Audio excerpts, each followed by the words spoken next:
আৰু fourth fig' second জেনেৰেশ্যনৰ টাইমিংটো একে হয়। ইয়াত ডিজেল পাম্প লক,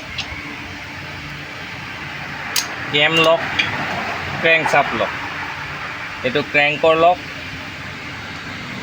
এইটো কেমৰ লক, আৰু এইটো ডিজেল পাম্পৰ লক।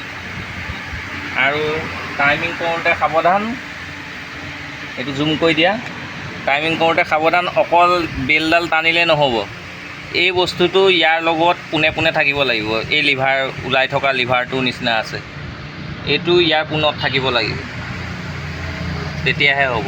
বাকী চিম্পল। এইটো বস্তু দিয়া আছে যাতে বেলডাল এক্সট্ৰা বেছি টাইট নহয়। আৰু পুৰণা বেলডাল ক'ত গ'ল?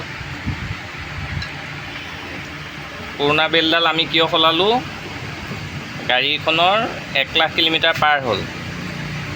এয়া ফাটি ফাটি গৈছে বেলডাল, এয়া ফাটি ফাটি গৈছে। জুম কৰি দেখাবা, বেছি জুম কৰিলে ফাটি যাব পাৰে। অঁ, এয়া ফাটি ফাটি গৈছে। আৰু বেলডাল হাৰ্ড হৈছে, চি চি চি চি মাত দি থাকে।